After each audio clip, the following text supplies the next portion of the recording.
and welcome to Americans Learn. My name is Lauren, and today I'm going to be looking at a video from Dinzo. Why it sucks to be born as a giant anaconda. Anaconda, I think I say anaconda. I speak well.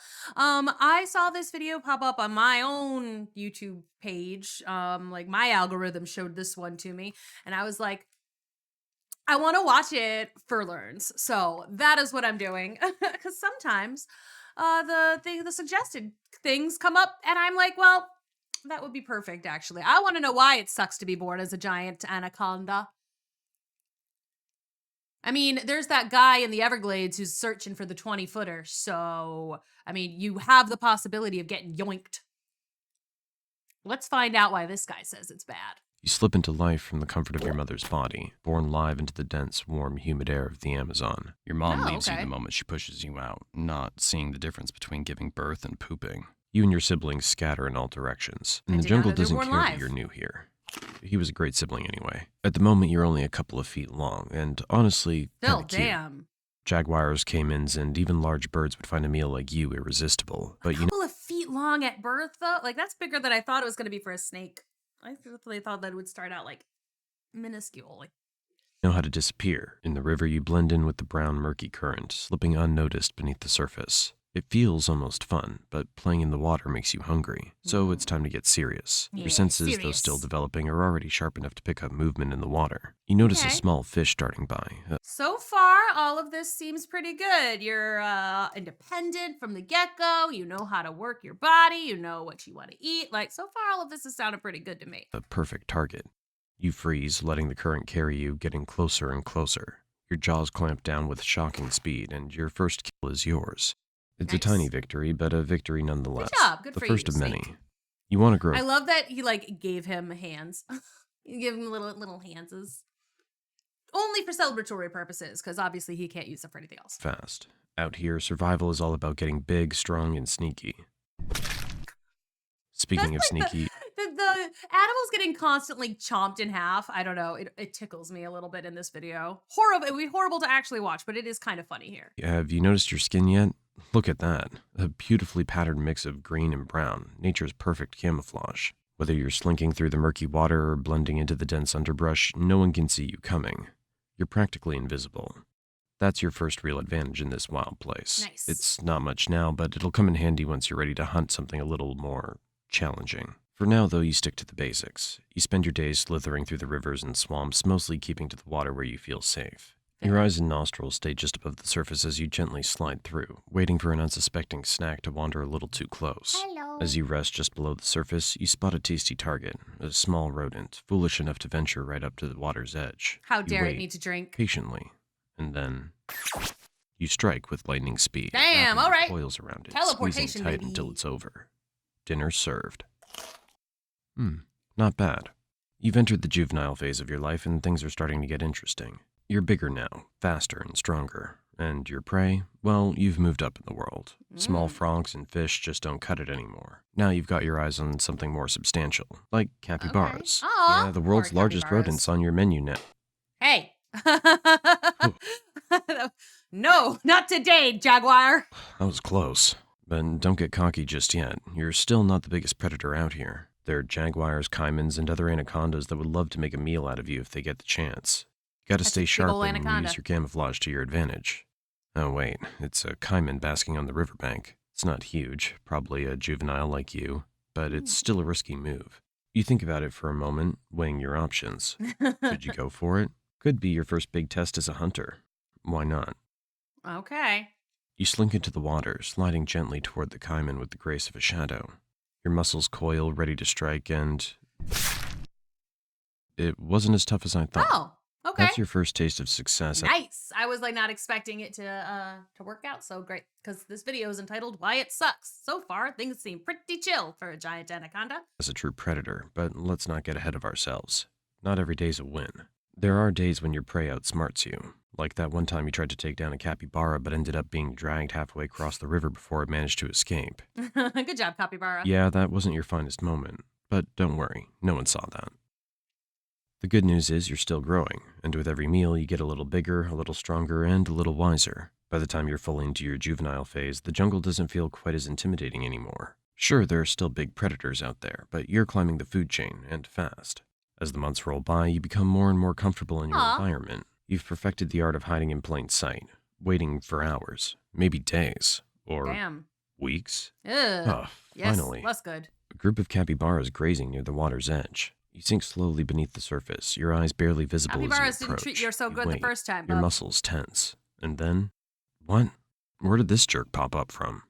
Do you think he'd mind if you asked for just a small bite to curb your hunger? Just a nibble.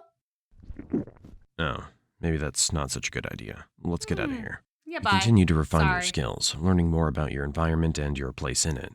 You've mastered the art of stealth, using your Little patterned book. skin to blend seamlessly into the jungle around you. You've developed Excellent meme usage, sir. Excellent meme usage. a keen sense of smell, allowing you to track prey even through the thickest underbrush. And your body?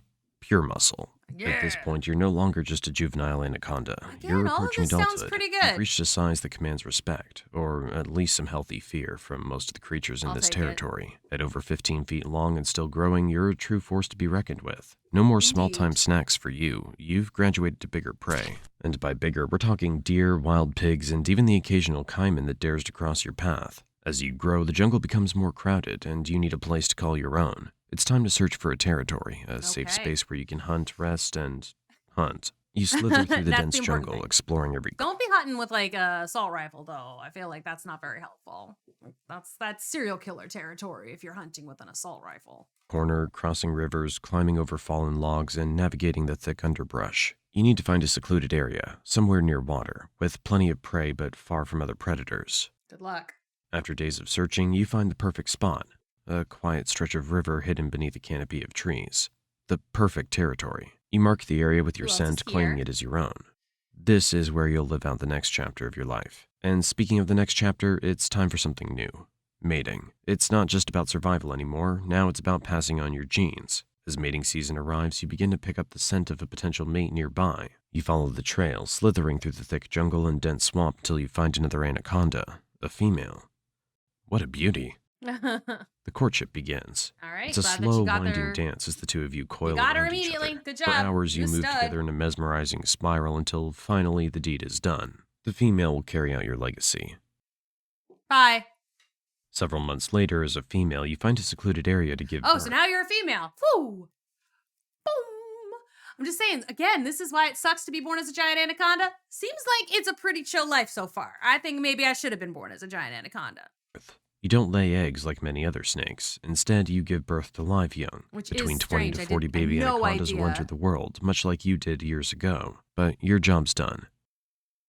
You leave never to Bye. see the offspring, knowing that most of them won't survive their first year. Well, there's that, I guess. There is that. We were following the life of a successful anaconda, not one of the many, many that die. That is true. Honestly, there's no real difference between giving birth and pooping for an anaconda. In both cases, you're just pushing something out and leaving it behind. Anyway, let's get back to some fun now.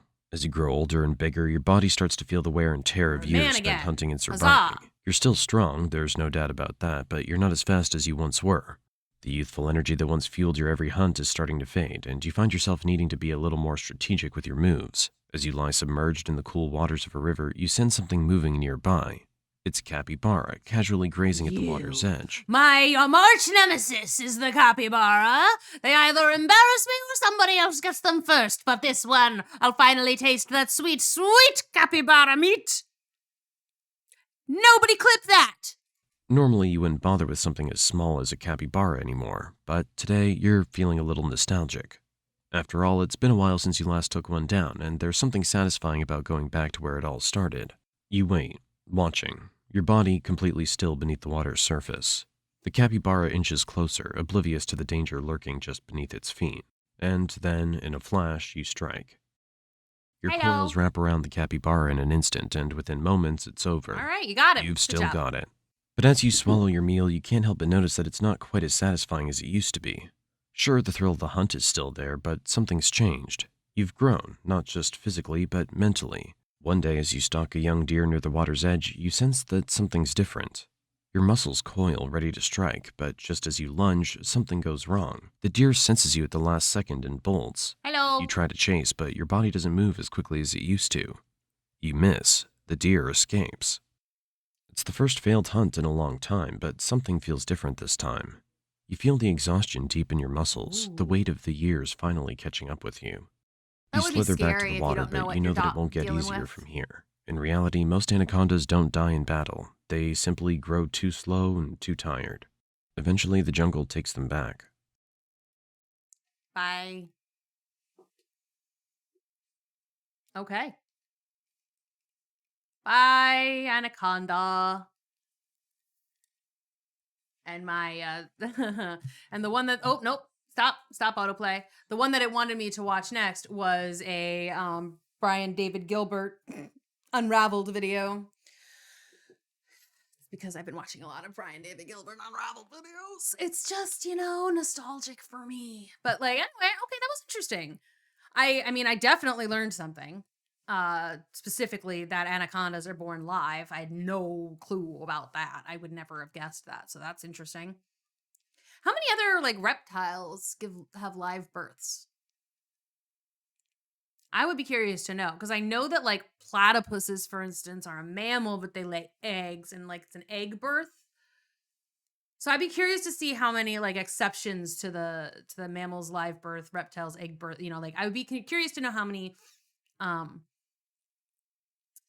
I would be very curious to see the exceptions to those rules and what they are. So thank you for watching this. I hope you enjoyed it. If you want to see more stuff like this or by Dinzo, then go ahead, let me know in the comments below. If there's other things that are, again, similar to this in nature, tell me and I will watch them. Thank you so much for watching this one, and I will see you in the next video.